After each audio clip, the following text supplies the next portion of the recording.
ChatGPT 5. ChatGPT 5. C'est vraiment la fin? Je pense qu'il y a moyen pour dire que c'est vraiment la fin. C'est vraiment la fin d'une ère.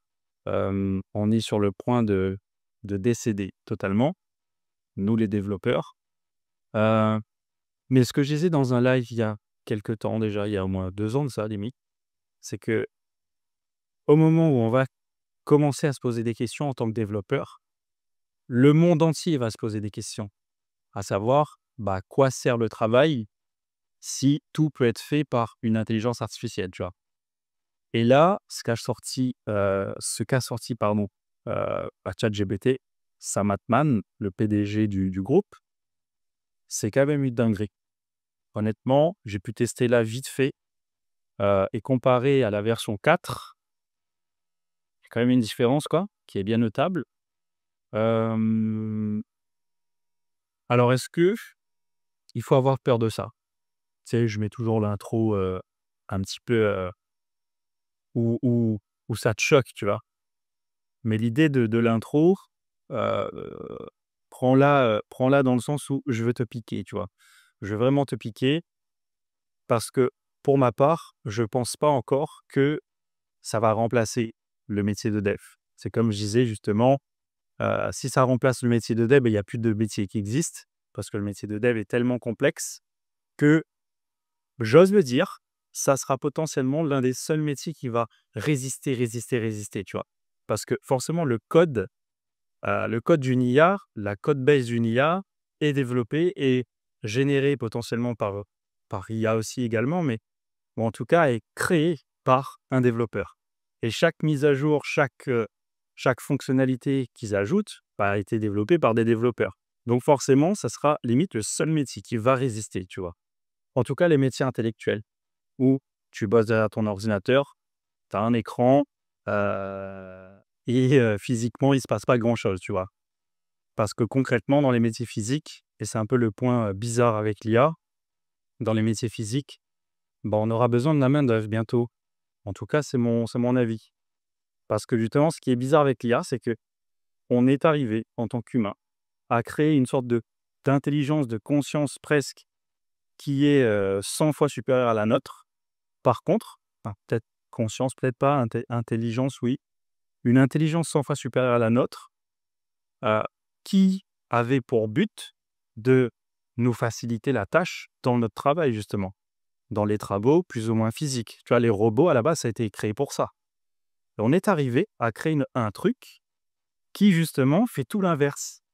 En fait, ça sera à nous les humains d'aller bosser dans des métiers physiques très bientôt. Parce que les métiers intellectuels et les métiers non physiques, seront tous remplacés par une intelligence artificielle. J'ai vu tout récemment, des hôtels qui utilisaient de l'intelligence artificielle pour, réceptionner des gens. J'ai tout vu en fait. En IA, tout commence à être de plus en plus présent. Et l'idée derrière ça, c'est, toi en tant que développeur, qu'est-ce que tu fais encore là, tu vois? C'est quoi ta plus-value vis-à-vis, vis-à-vis de tout ça? Vis-à-vis du fait que,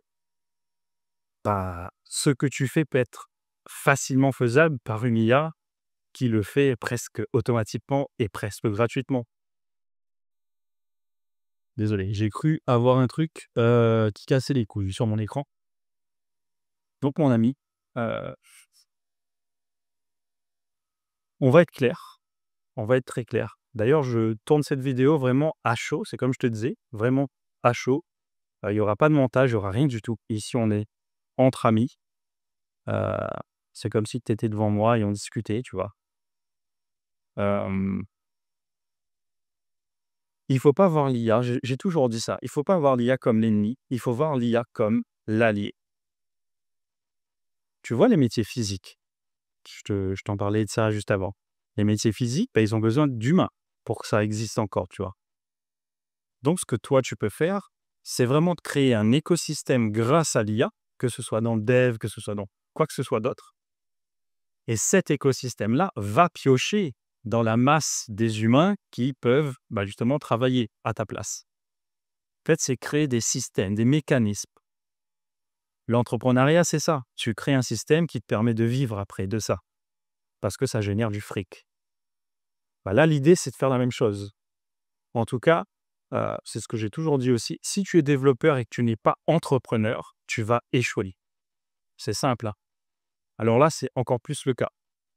Si tu es développeur et tu as envie de développer des logiciels, et cetera, tu veux faire ça de ton métier, si tu n'es pas entrepreneur, tu vas littéralement échouer parce qu'en face de toi, il y a déjà 200 000-300 000 devs en France. Alors, tu as un dev qui est suprême, c'est l'IA. Donc, si tu vas dans l'optique d'être salarié, d'avoir des ordres de quelqu'un qui te donne des tickets à faire, et cetera, en tant que développeur, tu es fichu. Il faut bien que tu comprennes ça, mon ami. Et il faut bien que tu comprennes que c'est le moment ou jamais d'être entrepreneur, en fait. D'utiliser l'IA pour pouvoir développer des choses, développer des systèmes pour te permettre de faire ce que tu aimes déjà. Parce qu'admettons, tu es développeur, tu as envie de créer un logiciel, tu crées ton logiciel grâce à l'IA, avec l'IA. Du coup, ça te met beaucoup moins de temps, c'est un peu plus facile, tu peux toucher à beaucoup plus de technologies, du coup, tu es content. Donc, tu fais ta passion, tu fais ce qui t'anime vraiment. Mais à côté de ça, tu crées un système.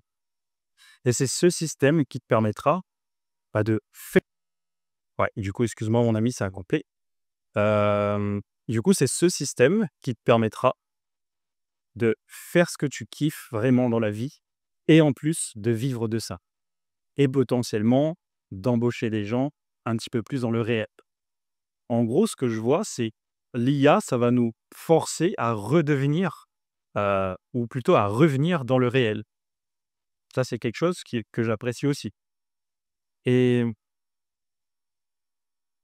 d'après ce que je vois, c'est déjà le cas, tu vois. Les gens, ils commencent déjà à se remettre en question et avoir des, comment dire, avoir des réflexions qui vont dans ce sens-là. Ou bah, peut-être, pourquoi pas, revenir dans un métier plus classique. Métier ou pas, hein, après tu fais ce que tu veux, peut-être que tu n'as pas envie de bosser, du coup tu bosses pas, mais euh, tu dois, en fait, si tu veux, cette vidéo, c'est un peu un fourre-tout, mais c'est vraiment le fond de ma pensée. La vie, en fait, c'est un Monopoly, tu vois. Le Monopoly, tu as plusieurs cases et il faut que tu avances. Il faut que tu bouges, il faut que tu t'achètes des maisons pour pouvoir les louer, etc. Tu connais le principe de Monopoly. Et le truc, c'est tu es obligé de jouer dans la vie réelle, en fait, à ce Monopoly. Tu es obligé de jouer. Si tu veux pas jouer, tu pars à la case prison, tu vois. Tu pars inévitablement à la case prison. Je te donne un exemple. Tu es dans un loyer, tu payes ton loyer 1000 balles par mois, tu arrêtes de payer, mon gars, tu vas aller en prison, en fait. Si tu veux plus faire partie du jeu, tu vas automatiquement aller en prison. C'est ça qu'on te sert dans le monde actuel, dans le monde économique. Ce qui fait que pour pas passer à cette case prison-là, mon gars, il faut que tu joues au jeu, en fait. Il faut au bout d'un moment que tu comprennes que justement, l'IA, ça va te permettre de tout exploser, de dépasser euh, toutes, euh, toutes les compétences que tu n'avais pas. En fait, d'acquérir toutes les compétences que tu n'avais pas. Et du coup, de dépasser cette peur que tu avais de te dire, bon, putain, je prends ce projet-là en Python, mais je ne sais pas faire de Python, du coup, je ne le prends pas. Là, c'est totalement différent. Là, tout le monde peut faire du Python. Tu es un expert en Python avec de l'IA, bon, entre guillemets, mais tu as compris l'idée. Donc, forcément, c'est d'aller à l'essentiel, créer un système qui te permet de faire ce que tu aimes faire, en fait. Et en tant que développeur, on se connaît. Les développeurs, on sait trop bien que c'est vraiment la technique qui nous plaît. C'est de résoudre des problèmes qui nous plaît. La thune aussi, on va pas se cacher. L'argent, ça te fait vivre, quoi. Mais le principe d'être développeur, c'est que tu résous des systèmes. Tu crées des systèmes et tu résous des problèmes. Et nous, notre kiff, c'est ça. On kiffe résoudre le problème. D'ailleurs, c'est Oussama Hamar qui disait ça. C'est le problème des ingénieurs. C'est que, tu sais, je me mets dans le lot, hein, parce que je suis ingénieur non diplômé, on va dire. Le problème des ingénieurs, c'est que on préfère, résoudre des problèmes que de voir la rentabilité de cette résolution de problème. En gros, je sais pas, tu veux quand tu cliques sur un bouton, ça fasse des confettis et cetera, alors que c'est pas du tout rentable, tu vois? C'est pas ça qui va faire que le projet soit rentable. Mais tu veux le faire quand même parce que c'est un défi. Voilà, c'est exactement ce qu'il disait. Il disait que les entrepreneurs, enfin les développeurs, pardon, je perds mes mots, les développeurs, les ingénieurs, on préfère le défi que la rentabilité. Et ça, c'est trop vrai. C'est trop vrai. Toi, en tant que développeur, tu passes trop de temps sur une feature que tu devrais, par exemple, pour un MVP, tu devrais la finaliser en 1 jour, alors que là, ça fait 5 jours que ça traîne parce que tu te butes à faire des trucs qui ne sont pas nécessaires, parce que c'est le défi. Et nous, les développeurs, on kiffe ça. Je regarde mon écran quand même parce que ça va couper, ça risque de couper. On kiffe ça et c'est pas une mauvaise chose. C'est pas une mauvaise chose, surtout si tu as créé un système qui te permet de gagner de l'argent et qui te permet de gérer toi-même ton logiciel. Voilà, ça serait incroyable. C'est un peu ce que je suis en train de faire, tu vois? Je suis en train de développer tout un tas de projets qui fait qu'au bout d'un moment, j'aurai créé ce système-là. Alors à toi de faire la même chose. À toi de réfléchir vraiment à ce que tu vas faire. Le CDI, ça sera bientôt mort, tu vois? Le freelancing, il sera toujours là. Enfin, je veux dire, l'entrepreneuriat, sera toujours là. On a toujours été entrepreneurs. Dans l'histoire de l'humanité, on a tous été entrepreneurs. Il n'y avait pas de salarié avant. Le salariat, c'est tout récent. Ça date de, je sais pas, 200 ans, le salariat. Avant, tout le monde était entrepreneur. Parce que si tu ne te bougeais pas le cul, tu mourrais de faim, tu vois. Donc, tu devais aller chercher la nourriture, construire ta cabane, construire ta maison, nettoyer le sol. Toi, tout le monde était entrepreneur dans l'âme. Après, le salariat est arrivé, le confort est arrivé. Du coup, on a créé tout un système qui fait qu'on n'a plus besoin de bouger nos fesses, tu vois. Euh, donc, sois entrepreneur, me semble. Sois entrepreneur. Crée des choses. Utilise l'IA à bon escient. C'est ce que je dis à chaque fois. Utilise l'IA pour te permettre de kiffer, en fait. Pour te permettre de faire des projets qui te font kiffer. Je te donne l'exemple. J'étais à La Réunion tout récemment. Et à La Réunion, le truc, c'est que j'avais des projets. J'avais des projets qui tournaient, etc. Où je devais développer des choses, créer des features, etc. Et le truc, c'est que sans l'IA, jamais j'aurais eu cette capacité. Jamais j'aurais pu être en vacances. Tu vois, je bougeais tous les jours, être en vacances et en même temps gérer 3-4 projets en même temps. Tu vois, c'était impossible. Alors que là, c'était possible parce que l'IA me permet d'aller plus vite, de coder des trucs qui me font chier très rapidement. Donc forcément, l'IA, ça a changé ma vie au moment où j'ai compris comment l'utiliser. Alors à toi de comprendre comment l'utiliser. Et encore une fois, et une dernière fois, comprends que tu dois te bouger le cul. C'est le moment de te bouger le cul. C'est vraiment, on va dire, la dernière année pour que tu puisses te bouger le cul. Après, tout va changer.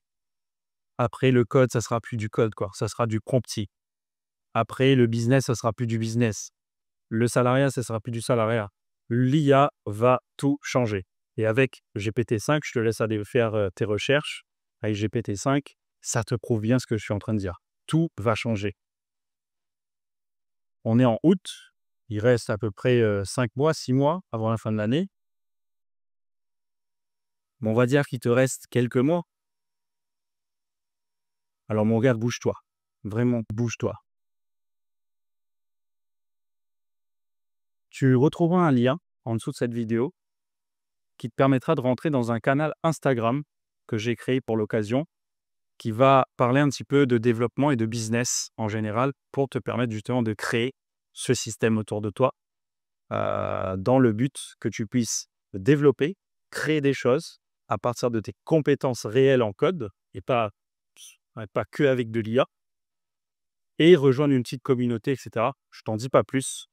C'est en cours de création, on va dire. En tout cas, le lien est dans la description. Tu pourras, dans la description de la vidéo, tu pourras checker ça et y rentrer. Je te laisse là, mon ami. Encore une fois, bouge-toi le cul. C'est le dernier moment de te bouger le cul en tant que développeur pour pouvoir toi-même créer tes systèmes et sortir de ce schéma qui nous mène littéralement à des métiers physiques. Si toi, tu veux pas être l'esclave, c'est le moment de te bouger. Ciao, mon ami.